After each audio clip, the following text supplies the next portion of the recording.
Near the end of the clip we just showed, Mr. Gore presents a scenario where the Gulf Stream shuts down, sending the planet into a renewed ice age.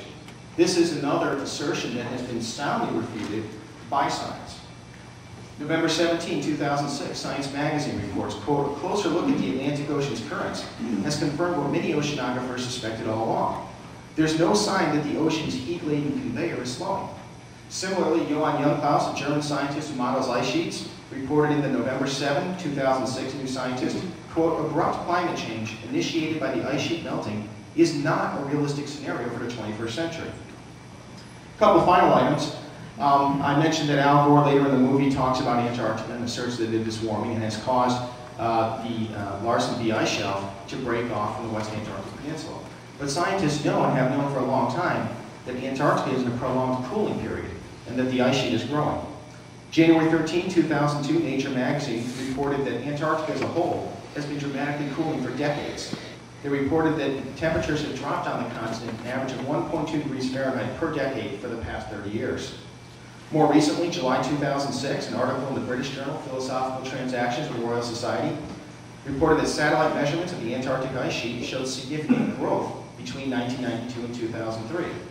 Further, we have satellites measuring Antarctic sea ice right now, and they report that for the past roughly 9 months, the Antarctic sea ice has been at its greatest extent in recorded history. As we speak right now, we have never before seen the Antarctic ice as extensive as we do right now. Now, what happens with the Larsen B ice shelf? The vast majority of Antarctica is getting colder, the ice sheet as a whole is growing. But there are variabilities from place to place, location to location across the Earth. Some areas of the planet may be experiencing a warm spell while others are cooling. In Antarctica, there's a very small portion of the West Antarctic Peninsula that is getting warmer. It defies the overall trend. This is where the Larsen B ice shelf broke off. It's also a period of current active volcanic activity, which has also been linked to the melting of the ice there. But nevertheless, it is the exception to the rule. The vast majority of Antarctica is getting colder. And it is difficult to believe that Al Gore doesn't realize this, but nevertheless he presents that portion of the data to give the false assertion that Antarctica is warming and the ice sheet is melting. Finally, one other point regarding the Arctic and Greenland. He mentions in Alaska where the tundra is melting. In the Arctic, portions of the Arctic are getting warmer, portions are getting colder. In the Alaskan region, since the late 1970s, temperatures have been warmer. There was a shift in Pacific Ocean currents that affected Alaska. But the eastern part of the Arctic is getting much colder, and Al Gore didn't mention that.